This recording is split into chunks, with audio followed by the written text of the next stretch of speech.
तो guys welcome back to the vlog. आज का व्लॉग बहुत ही स्पेशल है, बहुत ही इमोशनल रहेगा क्योंकि आज हम लोग अमृतसर के अंदर हैं, गोल्डन टेम्पल के कॉरिडोर के अंदर चल रहे हैं। यहाँ पर आप देख सकते हो पूरे कॉरिडोर के अंदर ये कॉरिडोर हमें लेकर जाएगा गोल्डन टेम्पल और बहुत इंपॉर्टेंट जगह है जलियांवाला बाग। तो अब हम लोग इस वीडियो के अंदर जलियांवाला बाग को कवर करने वाले हैं। उसके बारे में आपको सब कुछ बताऊंगा क्योंकि अगर आप गोल्डन टेम्पल आए और आप जलियांवाला बाग नहीं गए तो आपने मतलब बहुत बड़ी एक इम्पोर्टेंट चीज मिस कर दी है।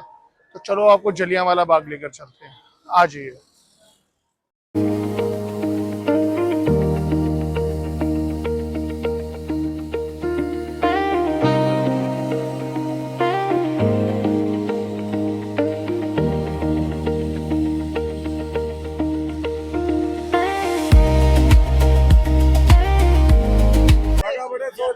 गाइस आज मैं अमृतसर के जलियांवाला बाग में हूँ। अगर आप गोल्डन टेम्पल आते हैं और यहाँ विजिट नहीं करते तो बिलीव मी आप अमृतसर का एक बहुत इंपॉर्टेंट पार्ट मिस कर रहे हैं। ये सिर्फ एक गार्डन ही नहीं, इंडिया का हिस्ट्री का एक साइलेंट विटनेस है। चलिए एक्सप्लोर करते हैं।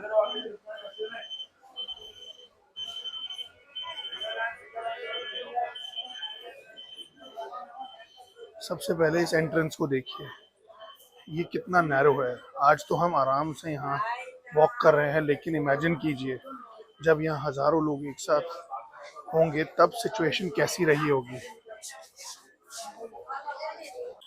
ऑनेस्टली सबसे सरप्राइजिंग चीज़ ये है कि आज यहाँ इतनी शांति है, ग्रीनरी है, क्लीन पाथवेज हैं और पीसफुल एटमॉस्फेयर है।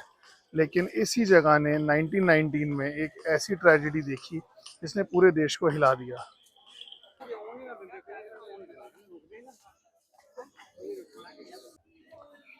सबसे इंटरेस्टिंग बात यह है कि आज यहाँ इतनी शांति है कि आपको बिलीव ही नहीं होगा कि एक वक्त पर यहाँ इंडिया की हिस्ट्री का सबसे पेनफुल चैप्टर बना था। गार्डन बहुत ब्यूटीफुली मेंटेन्ड है, हर तरफ ग्रीनरी है, लेकिन हर कॉर्नर के साथ एक कहानी जुड़ी हुई है। यहाँ आपको मेमोरियल्स मिलेंगे, बुलेट मार्क्स मिलेंगे, मार्टियस वेल मिलेगा और हर जगह इंफॉर्मेशन बोर्ड्स भी लगे हुए हैं। मैं आपको हिस्ट्री बहुत शॉर्ट में बताता हूँ। 13 अप्रैल 1919 में बैसाखी का दिन था। हजारों लोग यहाँ इकट्ठे हुए थे। ब्रिटिश ऑफिसर जनरल डायर अपनी आर्मी के साथ यहाँ आया।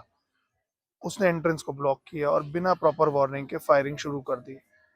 सिर्फ कुछ ही मिनट्स में पूरी जगह ट्रेजेडी में बदल गई। इसी इंसिडेंट ने पूरे देश को हिला दिया और आज़ादी की लड़ाई को एक नया डायरेक्शन मिला। 1919 में ब्रिटिश गवर्नमेंट एक लॉ लेकर आई थी जिसका नाम था रॉलेट एक्ट। इंडियन इसे काला कानून कहते थे।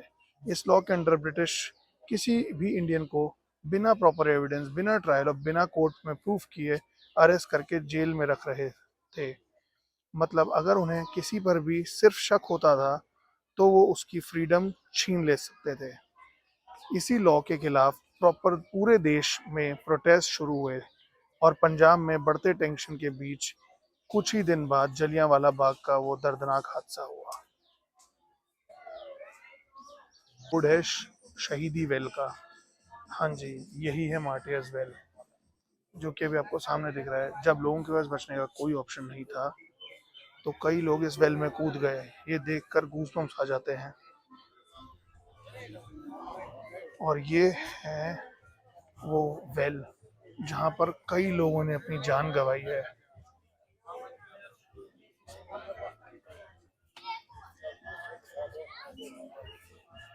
कूद गए।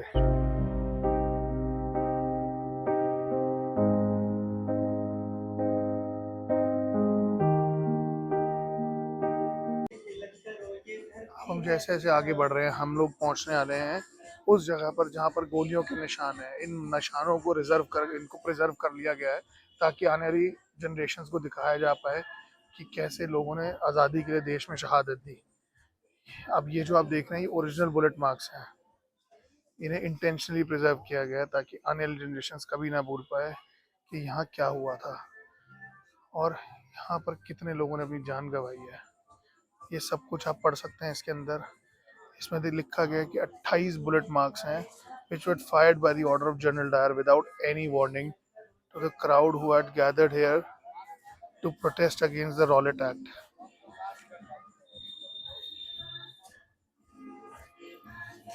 और ये हैं ओरिजिनल बुलेट मार्क्स, 100 साल से भी ज़्यादा हो चुके हैं, लेकिन इन्हें प्रिजर्व किया गया है। इन्हें देख कर रियलाइज़ होता है कि हिस्ट्री सिर्फ बुक्स में नहीं होती, हिस्ट्री ऐसी जगहों पर ज़िंदा रहती है। ये इसीलिए प्रिजर्व करे गए हैं कि आने वाली पीढ़ियों को ये बताया जा सके कि आज़ादी चरखे से खाली नहीं आई थी, लोगों ने बहुत जानें गंवाई हैं उसके लिए अपनी। और यहाँ पर आप देख सकते हैं, यहाँ पे लिखा भी हुआ है, this well has its own historic significance as it has 28 bullet marks which were fired by the order of General Dyer without any warning to the crowd who had gathered here to protest against the Rowlatt Act. एक interesting fact बताता हूँ, आज जो beautiful garden आप देख रहे हैं वो पहले बिल्कुल ऐसा नहीं था। दूसरी बात, यहाँ हर साल लाखों विजिटर्स आते हैं, लेकिन बहुत लोग सिर्फ फोटोज लेकर चले जाते हैं और इन्फॉर्मेशन बोर्ड्स पढ़ते ही नहीं हैं। मेरी एडवाइस है कि जब भी यहाँ आए, कम से कम 30-40 मिनट ज़रूर स्पेंड करिए। मैं ऑनेस्टली कहूँ, जलियांवाला बाग एक ऐसी जगह नहीं है जहाँ आप सिर्फ साइट सीइंग करते हैं, यहाँ आप फील करते हैं। जब एंट्रेंस से वॉक करते हैं, बुलेट मार्क्स देखते हैं, मार्टिस वेल के पास खड़े होते हैं, तो ऑटोमेटिकली एक साइलेंस आ जाती है और तब समझ आता है कि आज़ादी की एक्चुअल वैल्यू क्या है। अगर आप अमृतसर आ रहे हैं तो गोल्डन टेम्पल के साथ जलियांवाला बाग को भी अपनी लिस्ट में ज़रूर रखिए। ट्रस्ट मी, ये सिर्फ एक विजिट नहीं, एक एक्सपीरियंस है।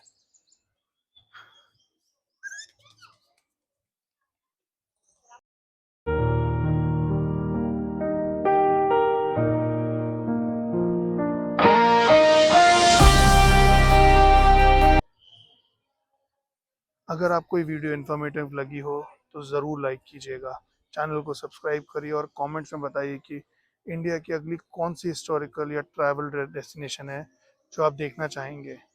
मैं मिलता हूँ आपसे नेक्स्ट वीडियो में। जय हिंद।